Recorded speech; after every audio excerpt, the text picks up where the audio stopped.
अजीब इत्तेफाक है। आप देखते नहीं है, लाइट यहां लगती है, जलन कहीं और होती है। क्या कनेक्शन है? उजाले किसी और जगह होते हैं, तकलीफें किसी और जगह होती हैं।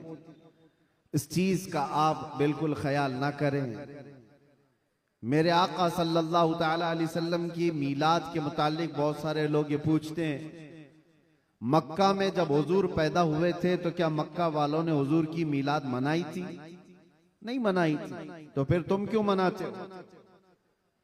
जवाब में हम ये अर्ज करते हैं, मक्का में उस वक्त सिर्फ काफिर ही थे, काफिरों के हक में नहीं है ये मीलाद मनाना। हाँ, हुजूर पाक सल्लल्लाहु अलैहि वसल्लम जब मदीने तशरीफ ले गए थे हिजरत करके, तो फिर देखो मदीने वालों ने कैसा शानदार इस्तकबाल किया था। जब हुजूर अकरम सल्लल्लाहु अलैहि वसल्लम तशरीफ लाए थे, गली कूचों से निकले हुए मदीने तैयबा के हर घर से छोटी छोटी बच्चियां भी दफ बजाते हुए क्या ये नहीं गुनगुनाती थी, तलअल बद्रु अलैना मिन सनियातिल वदाई वजबत शुक्र अलैना मा दआ लिल्लाहि दाई। ये कलमात आज भी पूरी दुनिया में गूंज रहे हैं। ये किसके कलमात हैं? ये मदीने वालों के कलमात हैं, जो अपने आका की आमद की खुशी में गुनगुनाए थे। इसीलिए अगर कोई ये कहता है कि मक्का वाले हुजूर की मिलाद नहीं मनाए थे, तो हम कहते हैं तुझे मक्का वाले मुबारक हो, हमें मदीने वाले मुबारक। मदीने वालों ने तो हुजूर पाक सल्लल्लाहु अलैहि वसल्लम की आमद का शानदार इस्तकबाल किया था। तो जिसकी किस्मत में मक्का के काफिर आए वो जाने, हमारी किस्मत में मदीने की मोहब्बत वाले आए, अल्लाह का फजल एहसान। अल्लाह करे कि आखिरी सांस तक मदीने वालों की इक्तिदा करते हुए रहें। अजीजा ने गिरामी वकार, नबी आखिरुज़्ज़मान सल्लल्लाहु ताला अलैहि वसल्लम की विलादत की खुशी क्यों ना हो? मुझे हैरत होती है, आज पूरी दुनिया में सऊदी से लेकर दुबई हो, बहरीन हो कि कतर हो, या जितने भी बनाम मुसलमान ममालिक हैं, इन सब के यहां भी ये कल्चर आम है। बादशाह हो कि उसका चोर बेटा हो या किसी और का डाकू बेटा हो, लेकिन जिस दिन पैदा होता है उसका हैप्पी बर्थडे तो बड़े धूमधाम से मनाया जाता है। उस वक्त कोई सवाल नहीं होता, कोई एतराज नहीं होता, और कहा यह जाता है कि ये तो एक नॉर्मल सी चीज है, कॉमन चीज है, सब जगह हो रही है, इसको हम दीन समझ करके नहीं मनाते, खुशी समझ करके मनाते।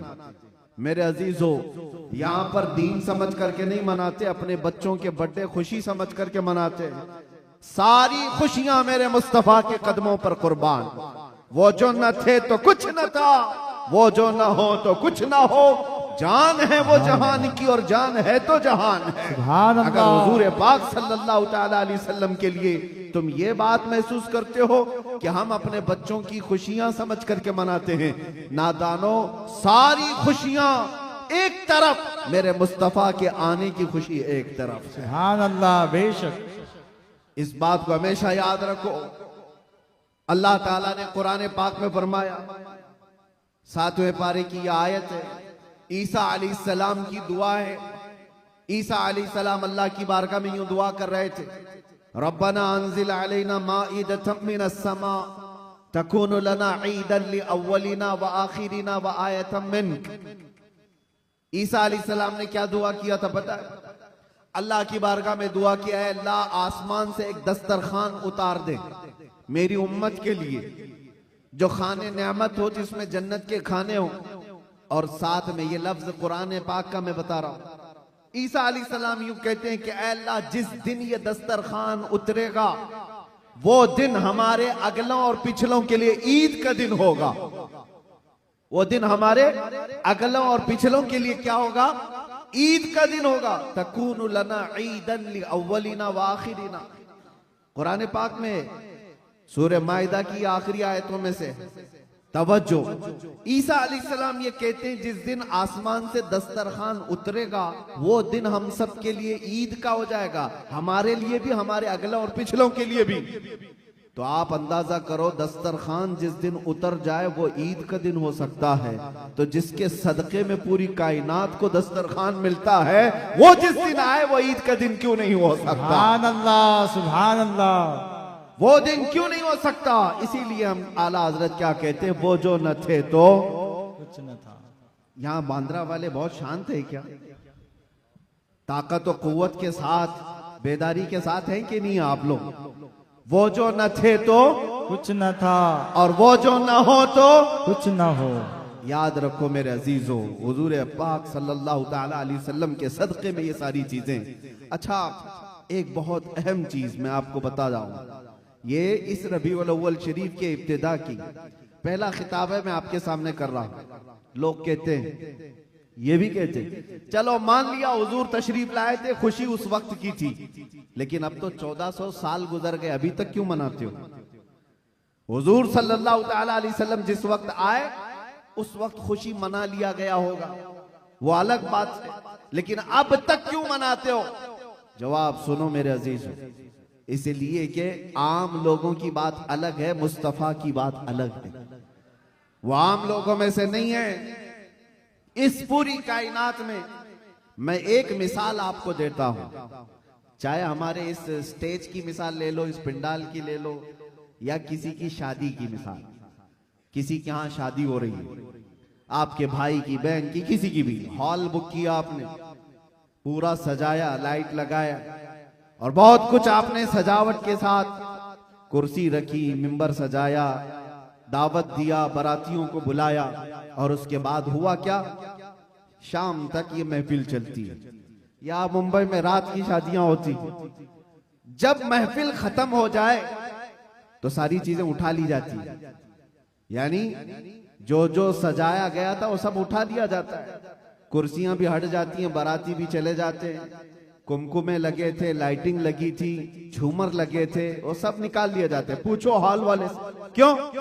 मियां वो दूल्हे के लिए सजाया गया था, शादी उसकी थी, दूल्हा आया और दूल्हे के आने से पहले बाराती भी आए, लेकिन महफिल जब खत्म हो गई, निकाह हो गया, दूल्हा जब चला गया तो लाइटिंग भी उठा ली गई, कुर्सियां भी हटा दी गई, सजावट भी निकाल दी गई और हाल बेहाल हो जाता है, खत्म हो गया। ये एक मिसाल दे रहा हूं, दुनिया में एक दस्तूर है या नहीं, जिसके यहां भी शादी ब्याह वगैरह कुछ हो, जिसके लिए सजाया जाता है, जब तक वो बैठा है तब तक की सजावट है, और दूल्हा जब चला जाए तो सजावट नहीं रहती, निकाल दी जाती है। एक दिन ज्यादा से ज्यादा दूसरे दिन हो सकता है, पिंडाल भी हटा दिए जाते हैं। ये मिसाल जहन में रखो और फिर इस कायनात को देखो, ये कायनात किसके लिए सजाई गई है? ये जमीन का बिछौना किसके लिए था? ये आसमान किसके लिए ताना गया था? इसमें झिलमिलाते हुए सितारे और चांद सूरज किसके लिए बनाए गए थे? खुद हदीस पाक में है, अल्लाह के नबी फरमाते हैं, ये रब ताला का फरमान है, लौला का लमा खलक़तु दुनिया वल अफलाक वल अर्दी। ऐ रसूल, अगर आपको पैदा करना ना होता तो ना मैं जमीन बनाता, ना आसमान बनाता, ना इस कायनात को बनाता। पता ये चला कि जो कुछ भी बना है वो मुस्तफा के लिए बना है। वो जो न थे तो और वो जो ना हो तो जमीन का बिछोना मेरे मुस्तफा के लिए बिछाया गया, आसमान की ये नीलगू चादर मुस्तफा के लिए तानी गई, इसमें सजावट, चांद सूरज तारे ये सब सजाए गए, और फिर 1,24,000 कमो बेश अंबिया बाराती बन करके तशरीफ लाए। हर आने वाला नबी मुस्तफा के आने के कसीदे पढ़ता था, बाद आने वाले आखिरी नबी की बशारतें देता था। अब सुनो मेरे अजीजों, ये दरख्तों की सजावट, ये समंदरों की लहरें, ये नदियों की बहारें और जो कुछ भी दुनिया में सजावट है, पता तो ये चला ये मुस्तफा के लिए है, ये हुजूर के लिए सजाया गया। अंबिया की ये बारात आई 1,24,000 कमोबे, वो आखिरी नबी के आने की बशारत सुनाने के लिए आते रहे। बात तो सही है, सब कुछ बना मुस्तफा के लिए। अब वो कायनात का दूल्हा आमिना की गोद में 12 रबीउल अव्वल को तशरीफ लाता है। वो कायनात का आका व मौला मक्का में 53 साल गुजारा, मदीना तैयबा में 10 साल गुजारा।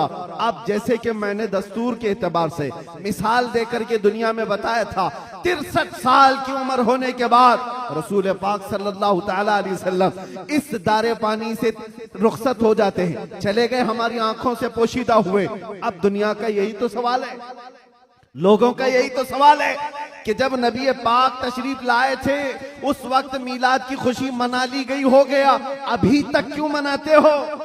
1400 साल गुजर गए, अभी तक क्यों मनाते हो? उनके जवाब के लिए मैंने इतनी सारी तमहीद बांधी है। उनको ये कहता हूं, ये दुनिया की मिसाल अलग है। जब दूल्हा उठ करके चला जाता है तो सजावट भी खत्म होती है। हमने देखा जमीन अभी भी बाकी है, आसमान अभी भी बाकी है, चांद सूरज की रोशनियां अभी भी झिलमिला रही हैं। न दरख्त कम हुए, न समंदरों की लहरें कम हुई, न दरियाओं की तुग़यानियां। इस कायनात की रंग और रोशन और जो भी चमक है उसी तरह बरकरार है। पता क्या चला? चांद से पूछो, सितारों से पूछो, सूरज से पूछो, जमीन और आसमान के इस पूरे ताने बाने को पूछो, अभी तक तुम क्यों बाकी हो? दूल्हा तो चला गया, दूल्हे के लिए जो चीज सजाई जाती है, जब दूल्हा जाता है तो सजावट भी चली जाती है। इनसे पूछो अभी तक तुम क्यों बाकी हो?